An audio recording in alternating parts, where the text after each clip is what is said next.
a preguntárselo ya a Avi Loeb, físico teórico de Harvard, que de nuevo está con nosotros en Negocios Televisión. Hi, Avi, thanks for being here in Negocios TV with us again. Thank you so much. My pleasure. Thanks for having me. It's a pleasure having you here. We were talking about the NASA. What do you think about the press conference? Well, there was not much new information there. I was looking for the data, and the images were relatively fuzzy.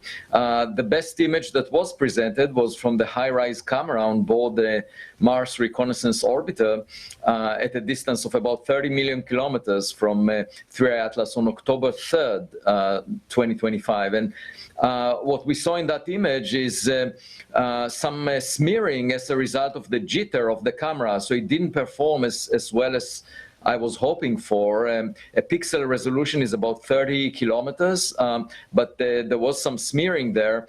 And what I see from the image is just an extension and an elongation of the glow around the 3I Atlas in the direction of motion.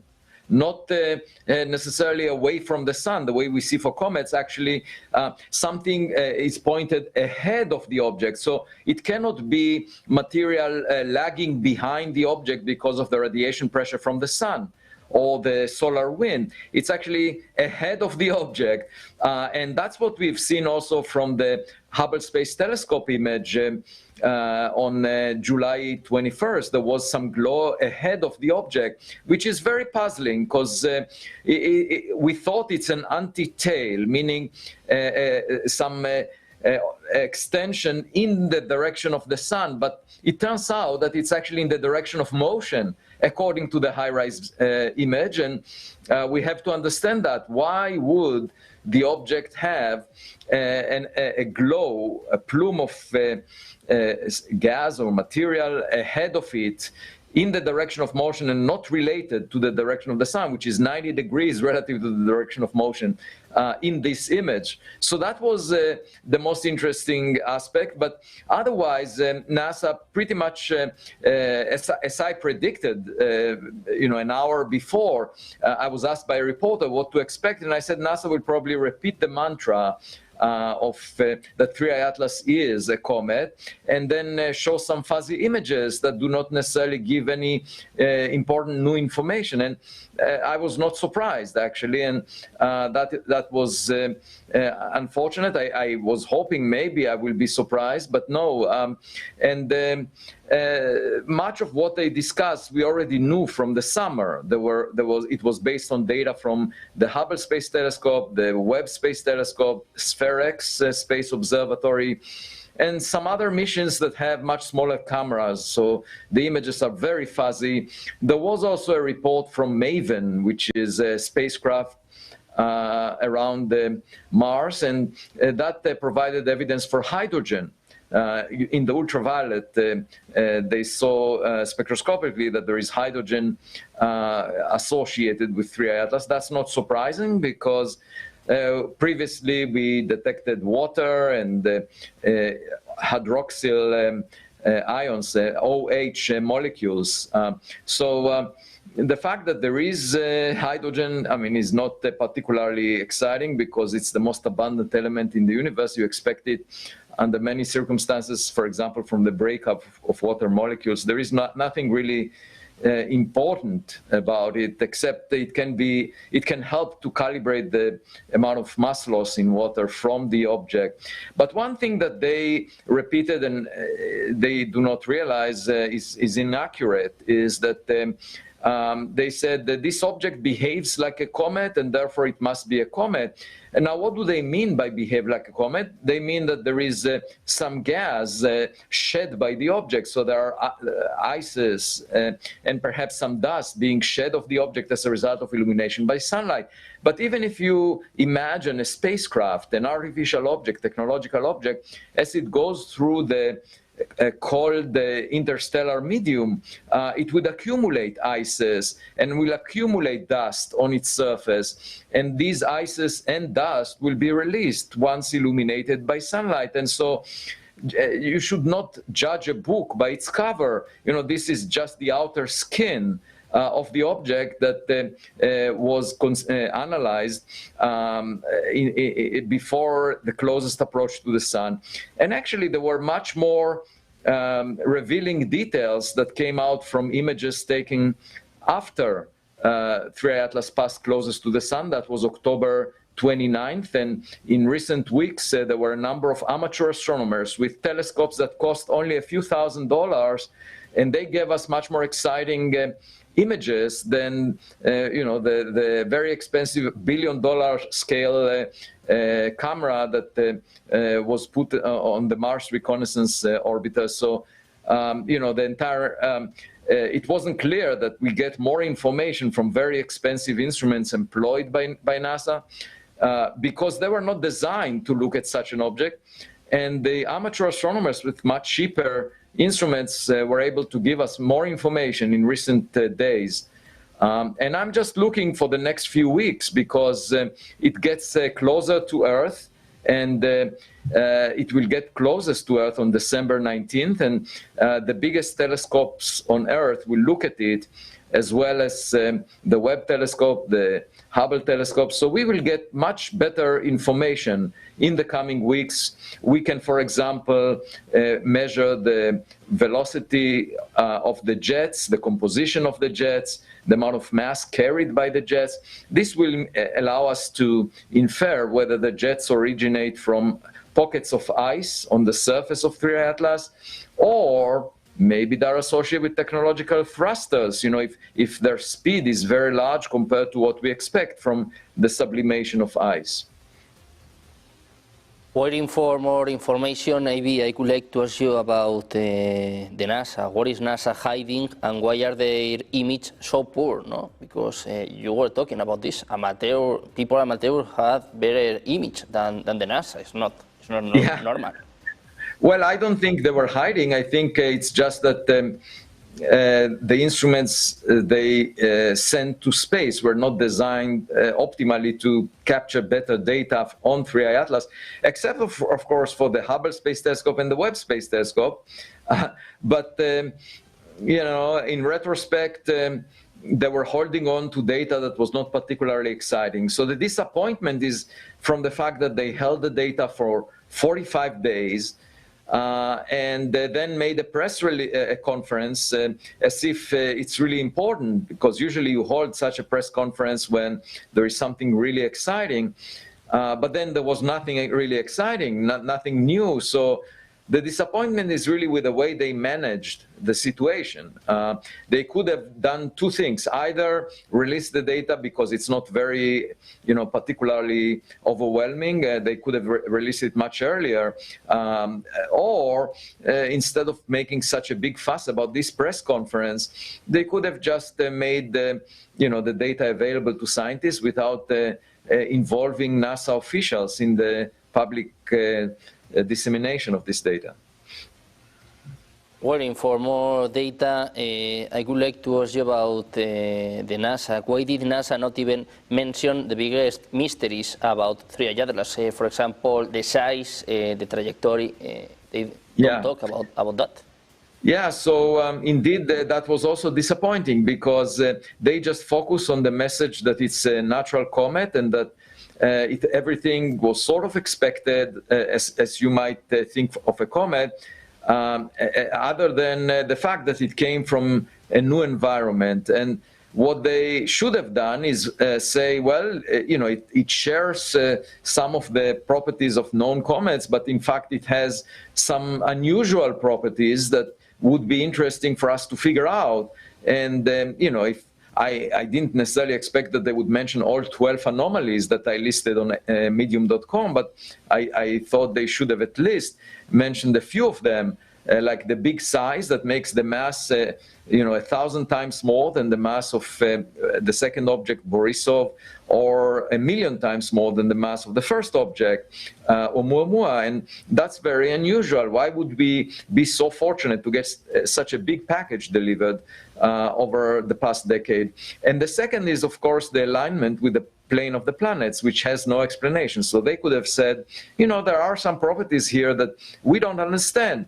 But that's the way science is done. You should acknowledge things that are puzzling because they may lead you to some important insights, but they do not acknowledge that. They just talk about the fact that it's a comet, forget about it being unusual, and there are some variants on known properties of comets, which is not really the correct message.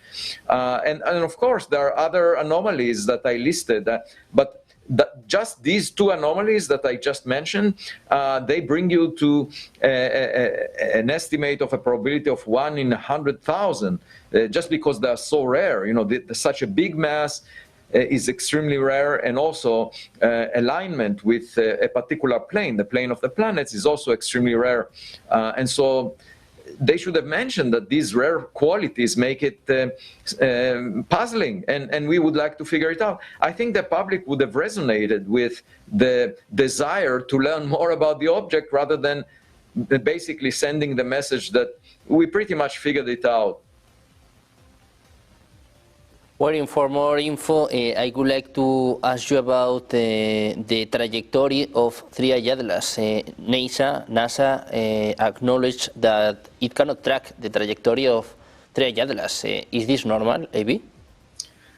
Well, we do track it because we have data that is not related to NASA. So there are 227 observatories on Earth that monitored it before it went behind the sun, and now they're coming back to monitor it again. So we had a gap during the month of October when observatories on Earth could not really look at the 3 Atlas.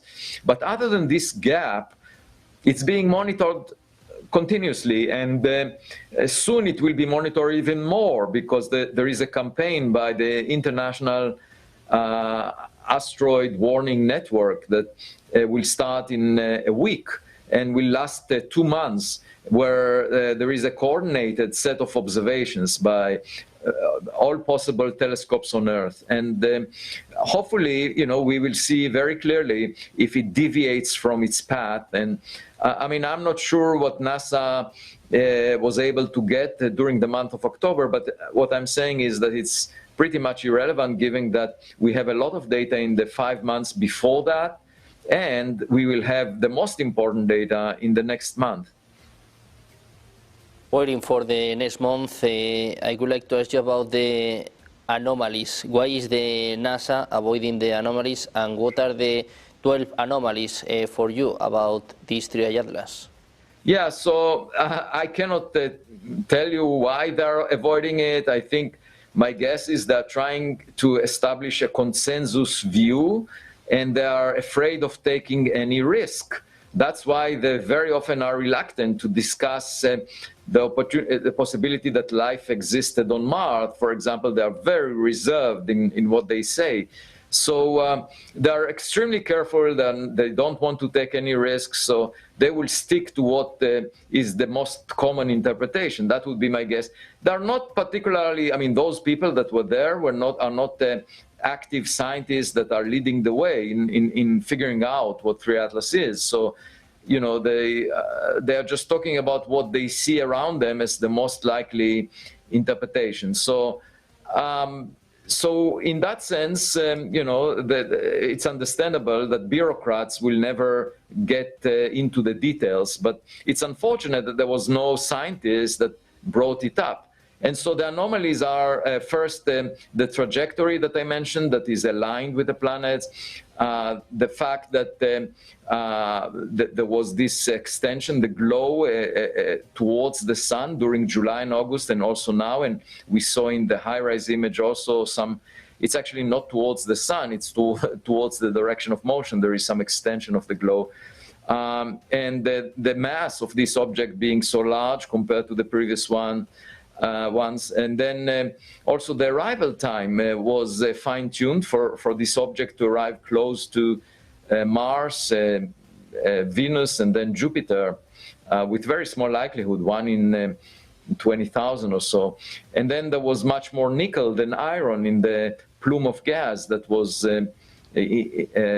detected around it, and that is extremely unusual for natural objects. We've never seen that before. Usually we've seen nickel and iron with similar quantities. And then the amount of water by mass in the cloud of gas is only 4%, which is very unusual, because usually water is a main constituent in familiar comets. And there is a negative polarization of light that is unprecedented in comets that was discovered. Also, this one, 3I Atlas, came from roughly the same direction as the WOW signal, a radio signal that was discovered in 1977. The two directions are aligned to within 9 degrees, and the chance of that is 0.6%. And then near a closest approach to the sun, we know that 3I Atlas brightened faster than any known comet and was bluer than the sun. Again, something that was never explained. And it has a jet in the direction of the sun and opposite to it, and I estimated how much mass is carried, and that requires an unusually large surface area to feed those jets. And the question is, what is indeed the origin of these jets? And the other thing is, we detected some evidence for non-gravitational acceleration of the object, which requires a significant amount of evaporation of it. But it didn't break up. We didn't see any evidence that it broke up. Obviously, there are these tightly collimated jets that maintain orientation across 1 million kilometers in multiple directions relative to the sun, despite the rotation of the object. So the object is rotating, and these jets should have changed direction as the object is rotating if they come from pockets of ice on the surface of a rock. So these are 12 anomalies that need to be explained. I'm not saying that they are necessarily technological signatures, but they make me rank this object as 3 or 4 on a scale between 0 and 10, where 0 is natural and 10 is technological. And I think we should be inspired to get more data on it to figure it out. The last question, Avi, what can we expect until the 19th of December? What can we expect from 3I Atlas? Yeah, so we should monitor the jets coming out of it to figure out where they originate from. We should look at it and see if there are any objects coming from it. These could be either fragments of ice that break up from the surface of the object in a case where it's natural, or it could be mini probes that a mothership releases. And check if it displays any non-gravitational acceleration or any transmission of a signal that we don't expect from a rock. Yesterday there was a report about the limit on radio transmission in a particular band of frequencies just above a gigahertz, and there was no detection except for some signals that the researchers claim could have originated from humans and are not related necessarily to 3I Atlas. So they put a limit of power of a cell phone during the date that they observed it, the 5th of November. We don't know if the same limit applies at other dates, but it would be good to continue to monitor it and see if it has any unique technological signature, because that would definitely be unexpected from a natural object. Waiting for this 19th of December, Avi, it's a pleasure having you here again with us in Modestos TV. Thank you so much for being with us. Thanks for having me. It's a great pleasure to join you. Thank you. Good day, Avi.